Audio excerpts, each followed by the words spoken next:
Hi, everyone. Thank you for joining us for our discussion on the secret worship of Jacob. This is a very interesting dynamic that is going on here with respect to this secret worship of Jacob because it was clearly not clear on the surface that that was what was going on. And you first see it manifested in the name Igbo, which is really Igbo. And so when this name was anglicized, the G component was pretty much tossed out. However, that G component is extremely important in the history of this name and the meaning of this name and the meaning of a number of names that are associated with Igbo. And so what you also see are names that are spelled EGBA. You see the GBE, Legba, Elegba, and all of these names, in one way or another, they trace right back to Jacob. And so they are very interesting manifestations of Jacob that, again, are not obvious on the surface. We're going to talk about why these are manifestations of Jacob in just a second. And some of this we've talked about before, but not in this particular context.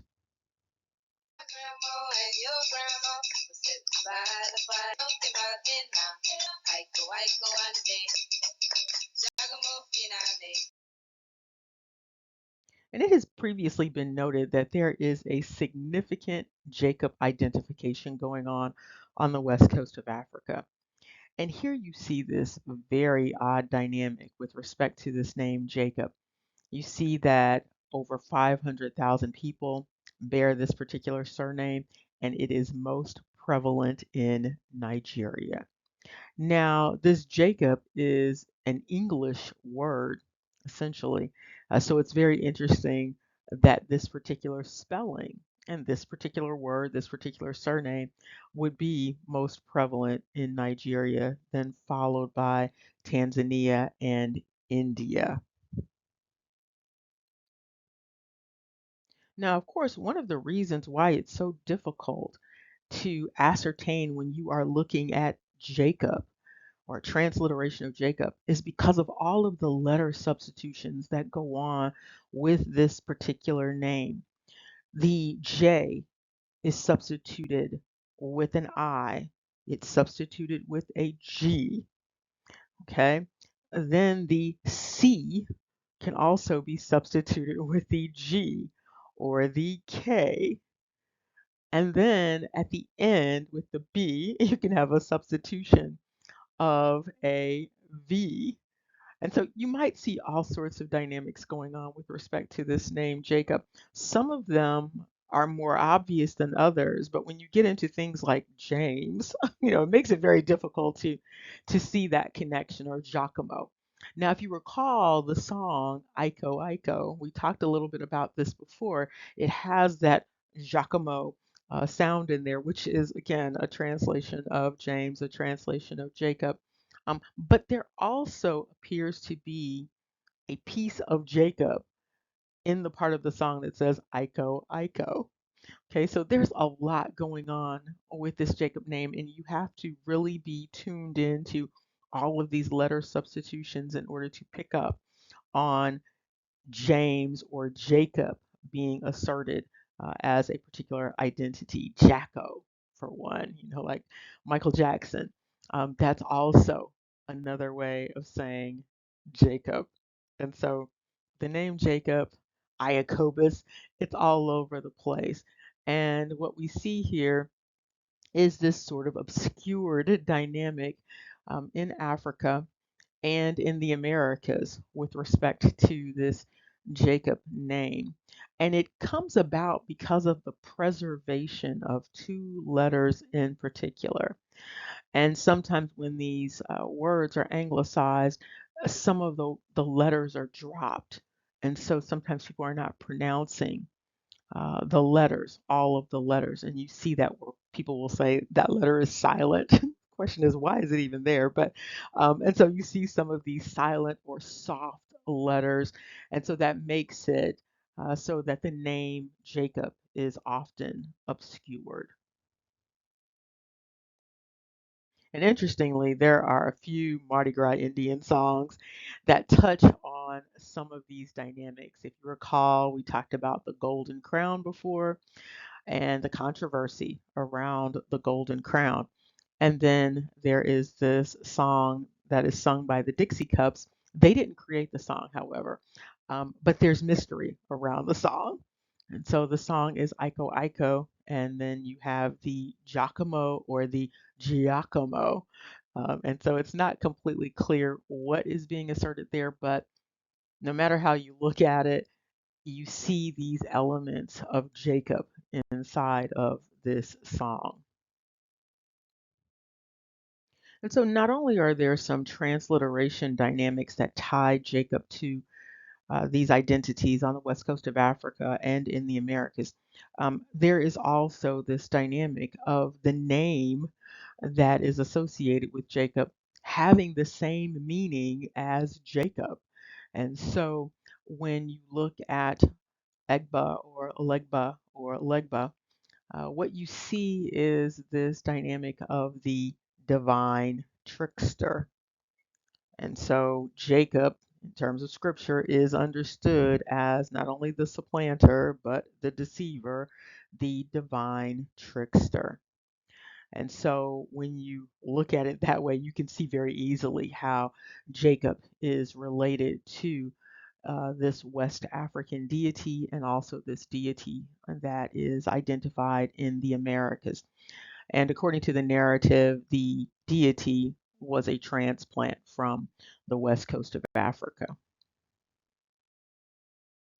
And so, when doing the transliteration deconstruction, what we see is that Igbo is simply a transliteration of Jacob. Again, it's not obvious on the surface, but it's clear once you start to look at the letter substitutions. You see that Igbo is not simply a transliteration of Hebo or Hebrew or Hebrew, but actually a transliteration of Jacob. And this transliteration of Jacob goes for Egba, Legba, Elegba, Papa Legba. It goes for all of those. And so all of those are referring to Jacob. And because Jacob with these names is a deified name, this is the deifying of Jacob. This is the worship of Jacob. Now, whether you're talking about Elegba or Papa Legba, there is this dynamic of the trickster God. And again, remember, Jacob is understood as the trickster. In this instance, however, we have Jacob as the divine trickster. And so again, Jacob is seen as a deity.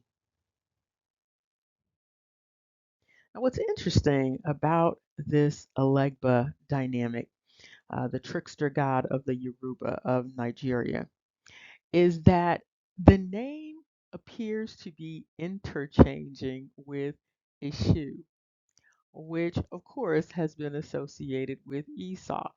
And so when you look at it this way, what this dynamic is essentially stating is that this Elegba is sort of half Esau, half Jacob. Simultaneously, this entity is being referred to as both Jacob and Esau. There's a question about why that is going on. But with respect to the Elegba, the Egba, the Igbo, it's very clear that we are talking about Jacob, and you're going to see why that is the case. Now, when you start to deconstruct some of these names, you can actually see the components that give you trickster God. So with Elegba, you see El, which is a word for God. And then you see Egba, which is another word for Jacob, the trickster. And so Elegba is the trickster God. Now I want you to see how this whole dynamic has come about with this naming. And so remember, there are these letter substitutions. There is a letter combination of this GB that is very common on the west coast of Africa, particularly in that area of Nigeria. And so with the GB, when you just look at it on the surface, you might not recognize what it can also be in terms of other languages. But when you see GB together, GB also equals C and V. You can put another, letter in between them, but you have that C and V being conserved. You can also take GB and it can transliterate to KV because the G and the C are interchangeable. And that K sound and that G sound, they are interchangeable. And then there's another K sound with the Q, U. And so the G can be changed to the Q, U. And you can see that with like jock. Okay. And whenever you see the B with the betacism, you can always swap it out in different languages for the V. And so what you have when you have GB is you also have that potential CV sound. And so that GB essentially can be COB, like COB, and it can also be COV, like COV. And so, as odd as it might seem, that's what you have with IGBO. You have this preservation of that G and B, which is also a preservation of the C and the V. And what you see here is a commentary about the name IGBO. And this is coming from Boston University Libraries. What's interesting, there's another interesting note at the bottom related to Papa Legba or Egba. What you see here is they indicate IGBO with the IBO. This came about based upon British colonialists changing the actual sound and the spelling of IGBO.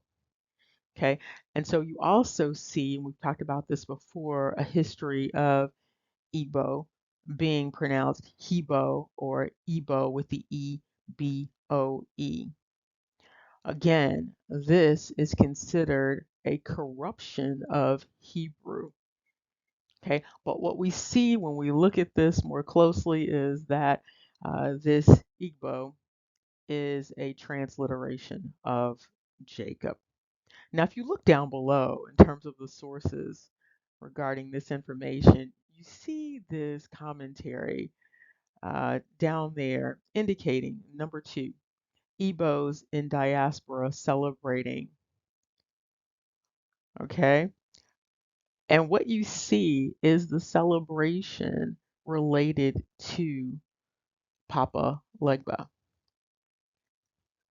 And this is that LWA. What's interesting about this is that this is also a transliteration of LOA, and that Lu sound that we talked about related to Apollyon. What's also interesting about this is that this is related to Dublin, Ireland.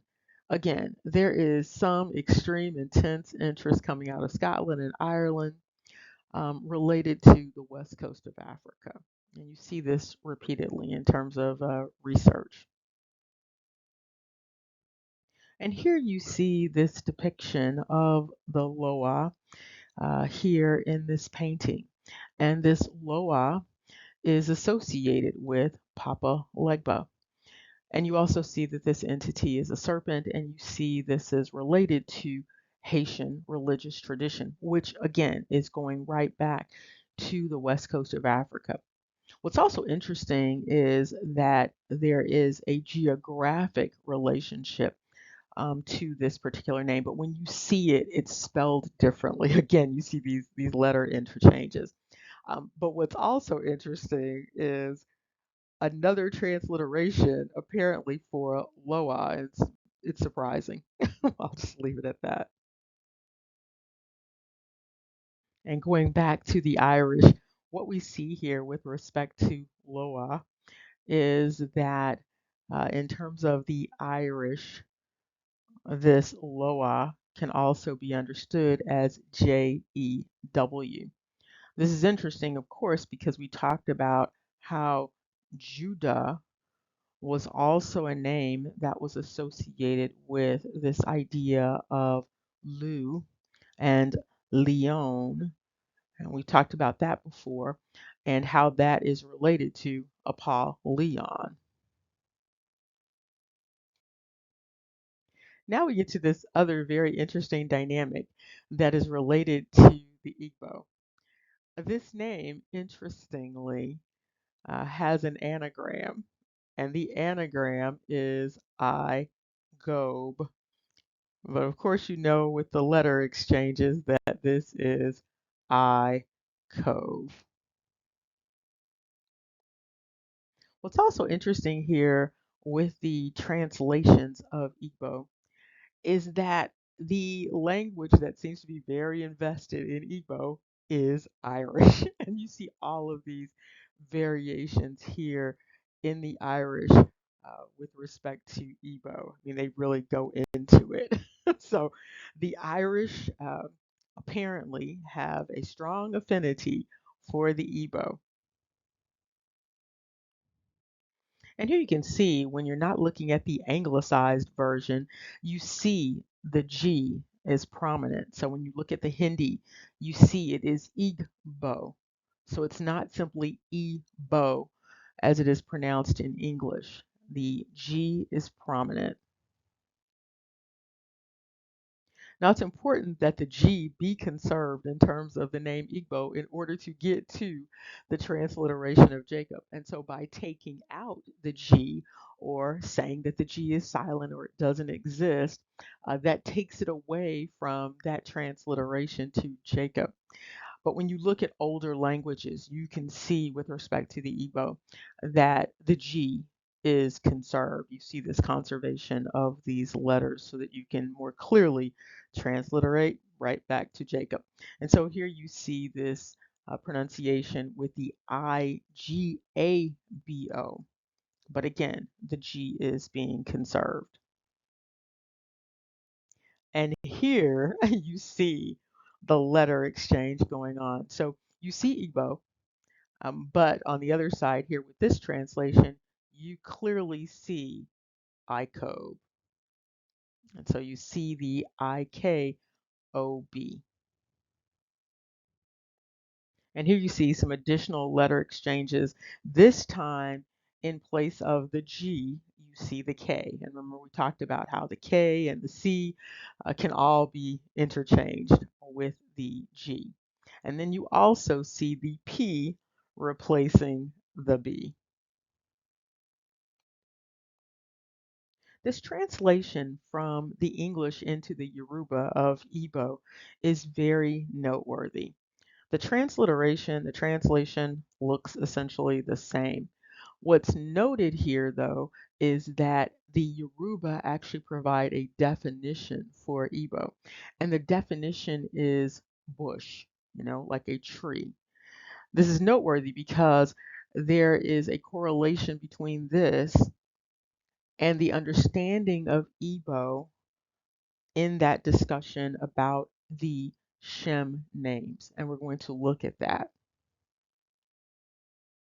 But before we do that, we are just going to reflect for a moment on the relationship between Nigerians and Scotland and Ireland, manifested in the wearing of these kilts and the wearing of the tartan. And it is in the New Nation text by John Morris that we find this clear connection between the Igbo and Jacob. Now, in the Morrison text, you have the analysis of Esau first, at number 74 and number 165. And then following that, at number 75, you have the analysis of the Jacob related names. And if you notice when looking at the Jacob related names, there is that preservation of the K and the B. So you see that YAKB without that O in the middle. And so it's giving you the indication that the important part here is that K sound, that K sound, that C sound, and that B sound. So that cup sound. And here you find these variations of this name Jacob. And right there at the top, you see IGBO. And it goes along with a number of other names that have the GB combination. And these are also on the west coast of Africa. Now, what's interesting about this, if you have been participating in these discussions for a while, is that you see this manifestation of Rebecca right in your face. If you recall, Rebecca is about fetters. Her name essentially means being chained to something, bound to something. And so chains, fetters, that's just another way of saying Rebecca. And if you recall who Rebecca is Jacob's mother. And so what you have here is with respect to all of these GB combination names, you see fetters, chain fetters, chain fetters for the neck.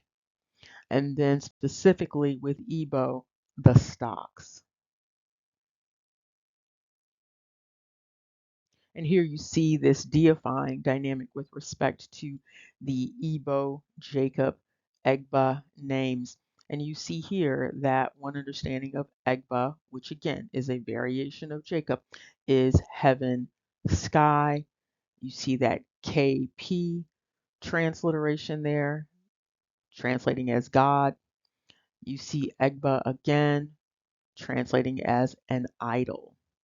And so these transliterations between Egba, Igbo, and Jacob all refer to dynamics that you can see in scripture related to Jacob.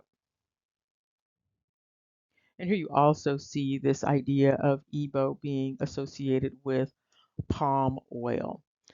There are a number of references related to the Shem names that tie to oil, consecration dynamics, incense dynamics, candle dynamics, and so many things that are related to worship and sacrifice. And here you have some additional discussion related to Jacob's use of the oil with respect to the stone that he set up as a pillar. And here, consistent with the Yoruba definition of Igbo, we have this translation of Igbo to the idea of a forest. We also see the relationship between the name Igbo and this trickster deity. When you look up above, you see Igbo and the devil, Igbi and the devil. And so you also see additional transliterations related to Jacob associated with a forest, a bush, and a holly tree. And consistent with this idea of Legba or Elegba, you see one variation of a cob coming out of the Arabic, meaning a demon, a genie, or a spirit. Now, there are a number of implications for all of these groups, identifying either openly or covertly as Jacob. And I'm going to leave it to you to start to entertain some of those implications. We're not going to address them right now, but there are many implications. Trust and believe. And as we wrap up, there are some depictions for you to consider related to a collective of people who identify as the Egba, which is just another variation again of Igbo, Legba, Elegba, and also Jacob.